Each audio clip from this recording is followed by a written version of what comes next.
Tidak ada akhir yang baik. Bab 414.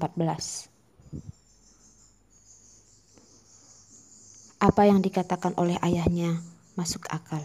Ibunya juga mengerti, tapi masih belum bisa merasa tenang. Maka dari itu, dia masih khawatir. Itu juga karena dia terlalu peduli dengan Epa.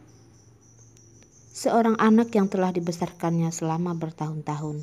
Jika dia tidak mengenali ibunya, dia pasti akan merasa sedih untuk waktu yang lama. Ibunya datang ke rumah sakit dengan perasaan yang gugup. Tapi saat itu, Epa masih tertidur dan ada Darwin yang menemaninya. Dulu, anak yang dari pagi sampai malam sangatlah bertenaga. Sekarang terbaring lemah di ranjang sakit. Terlihat sangat lemah seperti siap mati kapan saja.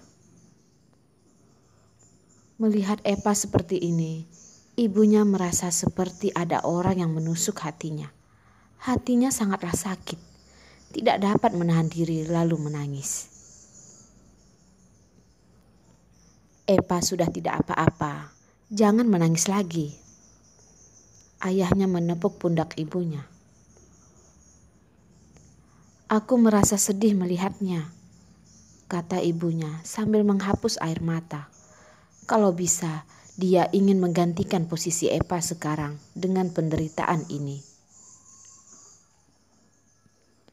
Ibu, janganlah sedih. Epa tidak kenapa-kenapa. Tiba-tiba suara Epa yang lemah itu terdengar di telinga ibunya. Ketika ibunya mendengar itu, dia segera menggenggam tangan Epa. Epa, terima kasih kamu masih mau bersama ibu. Segala kekhawatiran ibunya menghilang ketika dia mendengar Epa memanggilnya. Epa masih mau bersama dengan ibunya. Segala hal yang dia pikirkan hanyalah bayang-bayang dia sendiri. Epa berkata dengan lemah, Ibu, selama ibu mau dengan Epa, Epa akan selalu menjadi anakmu. Epa tidak pernah terpikir untuk menyalahkan ibunya. Di dalam hatinya, dia sudah seperti ibu kandungnya. Tidak ada hubungan antara kematian ibu kandungnya dengan ibu angkatnya. Tentu saja, kamu selamanya adalah anak ibu. Ibunya mengulurkan tangan lalu mengelus dahi Epa dengan perlahan-lahan, lalu berkata lagi, kamu akan selamanya menjadi anak ibu. Setelah mendengar ini, sisi paling lembut dari hati Epa langsung merasa sangat tersentuh. Saat ingin memanggil ibunya lagi, dia pun menangis. Saat dia sadar sepenuhnya, tiap luka di tubuhnya terasa sangat sakit. Dan itu adalah jenis rasa sakit yang sampai ke tulang, yang menusuk sampai ke jantungnya. Tapi dia tidak ada meneteskan satupun air mata. Rasa sakit di tubuh tidak pernah menjadi masalah baginya. Tahan sedikit dan itu akan berlalu. Yang membuat dia tersentuh, yang membuat dia meneteskan air mata adalah cinta keluarganya kepadanya. Saat terjadi begitu banyak hal pada mereka masih mau memperlakukan dia layaknya anak mereka sendiri.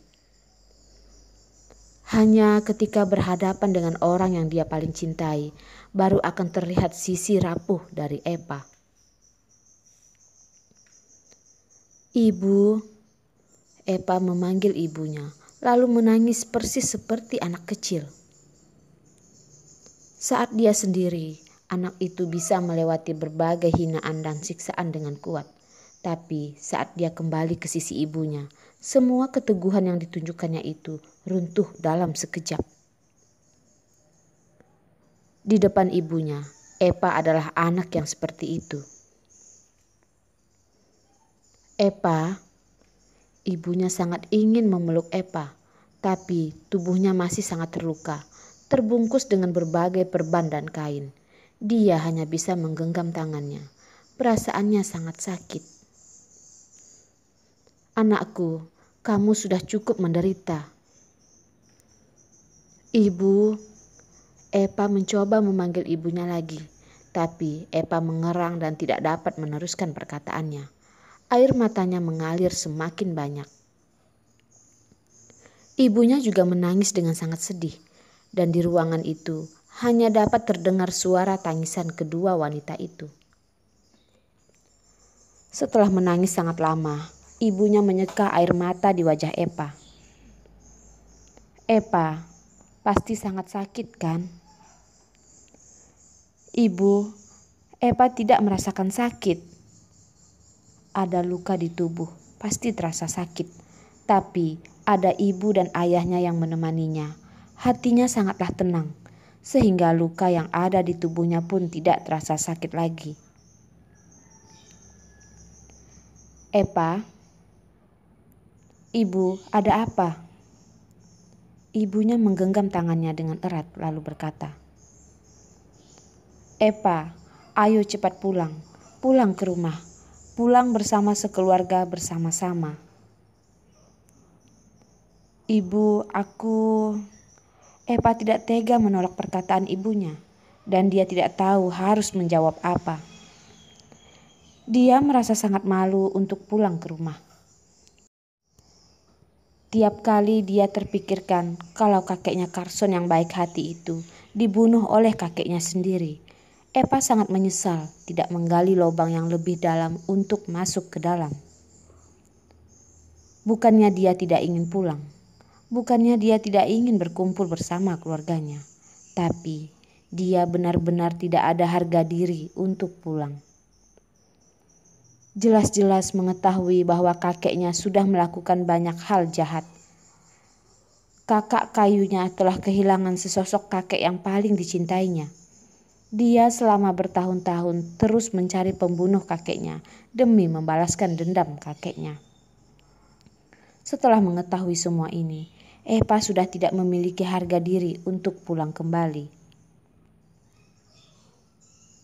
Ibunya berkata dengan lembut, Epa, ayahmu, adik kakakmu dan bayi kecil kita Rila, kita semua berharap kamu bisa pulang.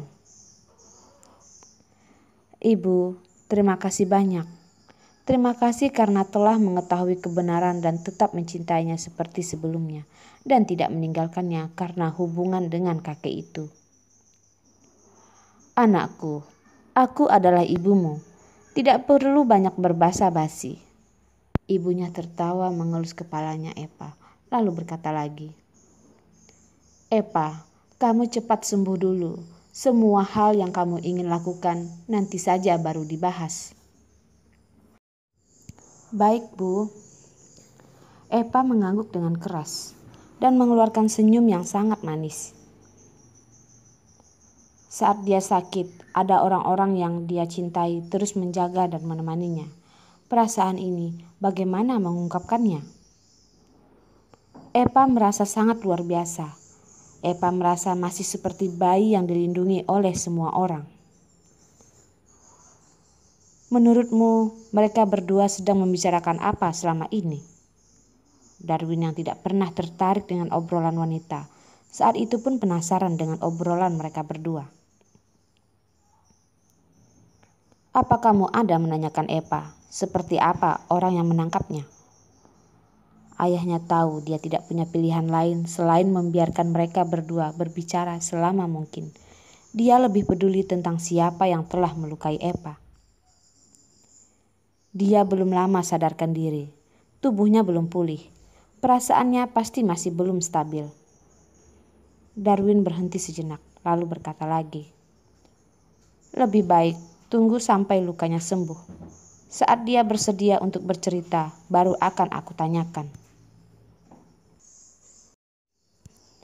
Diculik dan disiksa dengan kejam, pasti Epa masih sangat trauma. Jadi, lebih baik kalau bisa menjauhkan kejadian ini jauh-jauh darinya. Tidak perlu petunjuk dari Epa. Darwin juga bisa menemukan penculik itu. Tidak peduli penculik itu bersembunyi seberapa dalam. Tidak peduli seberapa usaha yang diperlukan untuk melacak penculik itu. Dia tetap harus bisa menemukan penculik itu. Ayah Carson berkata, Abraham sudah mengirim banyak orang untuk melacaknya. Tapi sampai sekarang belum ada kemajuan. Waktu yang dipilih penculik sangatlah tepat, ketika saat topan akan datang, sehingga semua jejak petunjuk itu telah tersembunyikan. Semuanya telah diguyur air hujan, seolah-olah tidak terjadi apa-apa. Tidak peduli terguyur sebersih apapun, dia tidak akan bisa melarikan diri. Memikirkan Eva yang dilukai sampai separah itu, Darwin mengepalkan tangannya keras-keras dan aura matanya sangat bengis.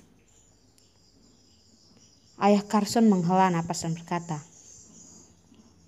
Abraham masih terus melacaknya. Kalau dia ada berita baru, orang pertama yang dia akan hubungi pasti adalah kamu. Bantu aku beritahu dia. Tidak peduli ada petunjuk seperti apapun, semuanya harus diberitahu kepadaku. Aku akan menemukan penculik itu. Lihat dia sehebat apa, berani-beraninya di daerahku membunuh orang. Terlebih lagi, berani sekali dia menculik Eva. Orang yang berurusan dengan Darwin tidak pernah memiliki akhir yang indah. Apalagi orang yang dilukainya adalah Eva.